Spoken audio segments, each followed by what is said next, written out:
تعال أحكي لك قصة 100 مشروع خسرت فيه. بس خلينا نتفق، لا يوجد ربح بدون خسارة، وما في نجاح من غير فشل. طبيعي في عالم التجارة والأعمال المشاريع الفاشلة أكبر بكثير من المشاريع الناجحة، ومثل أغلب الناس كنت إذا شفت مشروع ناجح ومربح وشغال وعليه طلب وإقبال أفكر أقول بسيطة، أقدر أسوي مثل هذا المشروع وأفضل كمان. أجيب الآلة حاسبة وأبدأ أحسب هذا تقريبا يبيع في اليوم 400 كوب قهوة، وفي كل كوب تقريبا يربح 5 ريال، يعني في اليوم يربح 2000 ريال. طبعا بعد خصم التكاليف يعني 2000 ضرب 30 يعني 60,000 ريال بالشهر ربح. هذا بس من القهوة. لا، أنا أذكى، أنا بحط شاي، بزود عصيرات، إذا في ناس ما تشرب قهوة أكيد تحب العصيرات، وضيف معها حلويات وكوكيز، وثاني شهر أو ثالث شهر أفتح فرع ثاني يصير كل شيء ضرب 2. لا مشروع مربح ما فيها كلام. في أغلب الأحيان تقل توقعاتنا للتكاليف ونبسط المجهود لإنشاء مثل هذا المشروع، وإذا جينا لتوقع الإيرادات أو الأرباح نزود فيها، وهذا هو الفخ اللي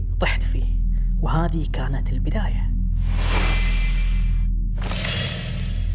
من ضمن محطات حياتي بعد ما تخرجت من الثانوية توظفت في شركة مقاولات، يعني شركة إنشاءات ضخمة تبني الجسور والطرق ومشاريع كبيرة وعملاقة. أول ما توظفت كنت سنترال، أرد على الهاتف وأحول المتصل للموظف المطلوب بين عشرات الأقسام ومئات الموظفين. كان دوامي من الساعة 6 صباحا إلى الساعة 3 عصرا. موظفين ومدراء يوميا أكلمهم عشرات المرات، لكن ما عمري شفتهم من كبر الشركة وأفرعها واختلاف مواقعها الإنشائية وكثرة عمالها. تعرفت وقتها على مدير المشاريع وهو مهندس ربطتني به علاقة جيدة جدا، فوجدت أنه عمليا هو من يقوم بإدارة هذه الشركة بكافة إداراتها وأقسامها، وصاحب الشركة المسجلة باسم الشركة ليس فقط سوى واجهة. وعندما ظننت أني فهمت وامتلكت بعض الخبرة وكونت بعض العلاقات واطلعت على بعض التفاصيل العملية في الشركة، قدمت استقالتي فورا وقررت أخوض المغامرة والقيام بالعمل البطولي، تأسيس شركة مقاولات. ماذا ينقصني؟ مهندس ومقر للشركة وأثاث وسنترال. أنا سنترال موجود. بدأت بالبحث ووجدت بالفعل مهندس شاب في مقتبل العمر غشيم مثلي، وبما أني لن أستطيع تحمل راتبه عرضت عليه الشراكة في الشركة مقابل العمل، ووافق على ذلك.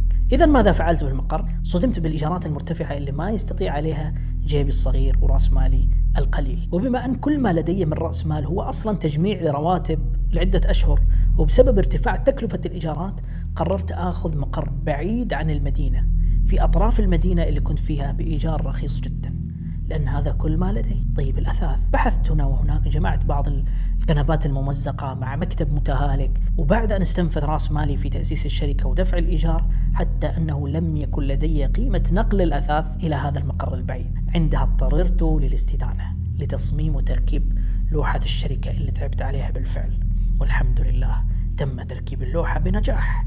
إذا ما هو المتبقي؟ توظيف سنترال؟ لا، ما هي مشكلة، أنا موجود وعندي خبرة. متبقي العمل.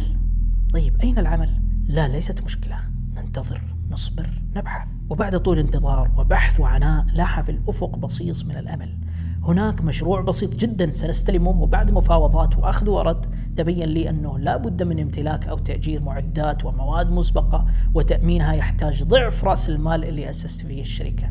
للأسف كانت الخسارة خسارتين والحسرة حسرتين. طاحت علي هذه الخسارة كالصاعقة، لم أستوعب ما حدث إلا بالإقرار بفشل المشروع. خسرت رأس مالي ووظيفتي، وأصبحت هناك التزامات علي وديون، وأحسست بالفعل بالعجز والضعف وقلة الخبرة.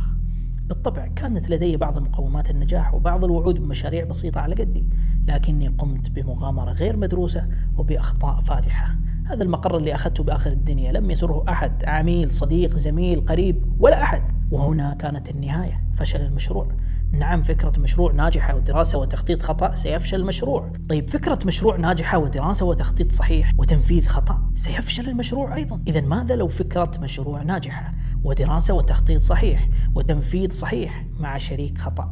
بالتأكيد سيفشل المشروع. من إيجابيات التجربة في هذا العمر المبكر، لا توجد هناك التزامات مالية كبيرة قبل الزواج، ولا أبناء ولا أسرة، فتستطيع النهوض بسرعة بعد السقوط. وأيضا من سلبياتها أن في هذا العمر تحسب نفسك فاهم ومستغني عن النصائح والمشورة، وتشعر أنك خبير استراتيجي وما تسمع إلا كلام نفسك وهذه مرحلة عدم النضوج. خسرت في مشروع مقاولات ومشروع تعليمي ومشروع برمجة تطبيق ومشروع خدمات إعلامية ومشروع استوديو هندسة صوتية ومشروع منتجات واكسسوارات الجوالات ومشروع تمويل ومشروع. أعرف أن مثل الكثير حتى أني قابلت أحدهم لم يدخل في تجارة ولا شراكة ولا مشروع إلا خسر خسارة فادحة. نصحه أحد التجار في مجلس، قال له بعد كل هذه الخسارات وهذه المشاريع عندي لك مشروع العمر، هذا المشروع اللي راح تربح فيه وتحقق نجاحك. قال له قول بسرعة. قال ألف كتاب وسميه 100 مشروع خسرت فيه، راح تحقق أعلى الكتب مبيعا. نعم، التجارة ليست شطارة ولا حظ، بل هو توفيق من الله عز وجل أولا وآخرا، هو الذي يلهمك ويجعلك تتخذ هذا الطريق عن ذاك فتنجح. كل منا لديه غاية وقبلته اللي هو موليها، ولكن مطلوب منا أن نسعى، وأن ليس للإنسان إلا ما سعى، وأن سعيه سوف يرى، تراه جليا في الدنيا قبل الآخرة.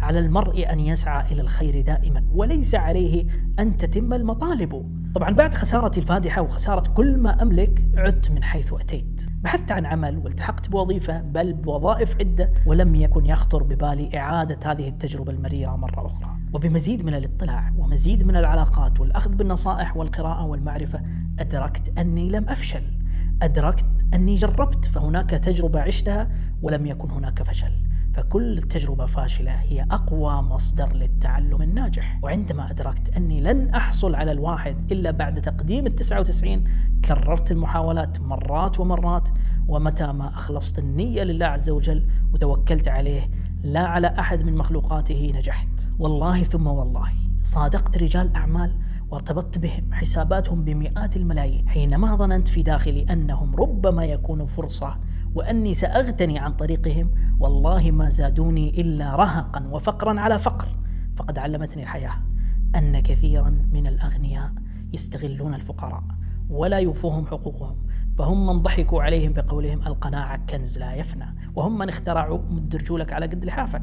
أهم يقسمون رحمة ربك؟ نحن قسمنا بينهم معيشتهم في الحياة الدنيا، ورفعنا بعضهم فوق بعض درجات ليتخذ بعضهم بعضا سخريا، ورحمة ربك خير مما يجمعون. شوف الآن قبل النهاية خلينا نتفق، أنا أحكي قصصي وتجاربي من جانبي الإيجابي، خذ منها اللي بيفيدك واترك الباقي، ولا تأخذني على محمل القدوة، فقدوتنا خير الأنام عليه الصلاة والسلام. لايك واشترك وشارك هذا الفيديو مع من تحب له الخير. ألقاكم على خير.